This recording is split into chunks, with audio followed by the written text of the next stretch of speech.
My client's out in California. She's 82 years old. She's legally blind.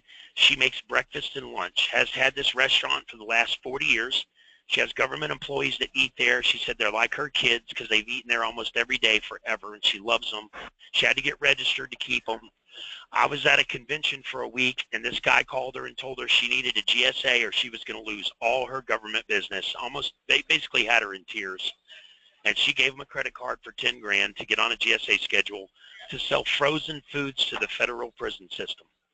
And that's not what she does. She makes fresh food every day. He took advantage of her ignorance. He scared her by telling her she was going to lose her clients. Fortunately, in California, in that county, it's against the law to take advantage of elderly people. So not only was I able to help her get her money back, but we were actually able to get them prosecuted for a felony, which was nice. They're out there, and they want your money. And especially GSA. There's thousands of companies that are going to tell you you need a GSA.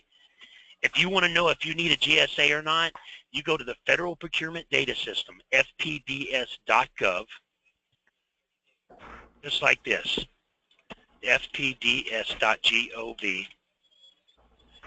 You type in your industry. Now, I had a guy call me and he said, I was told I need to get on a GSA schedule. They provide swimming lessons, SWIMMING-LESSONS. Hit enter. There's only 12 contracts in the system under swimming lessons. So this isn't 100% accurate, and this system only tracks less than 10% of the spending, so it's not going to tell me across the board 100%.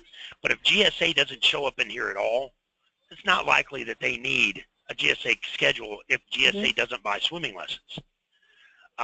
Here's another example, which is mind-boggling. If you cross-reference these between the two systems, USA spending and the Federal Procurement Data System,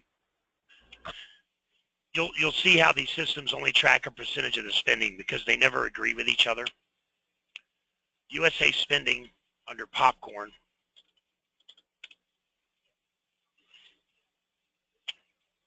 shows 517 contracts, 517 transactions totaling $43 million the government has spent on popcorn.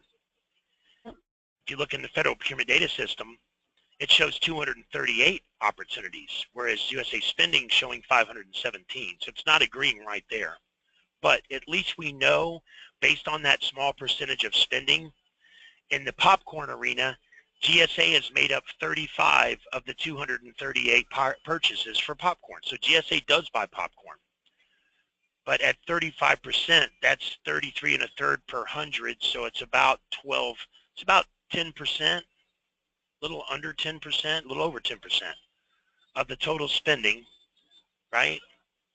5%. I'm doing the math right. Anyway, long story short, you get where I'm coming here. In this arena, if you wanted to increase your business by 10%, getting on a GSA schedule would give you that. But these guys will call you up and tell you you could triple your income. You could make billions of dollars this year on your GSA schedule. And they don't care about whether or not you're going to, they just want your money straight up. So long story short, I'm sorry I'm on this rant because it happens all the time.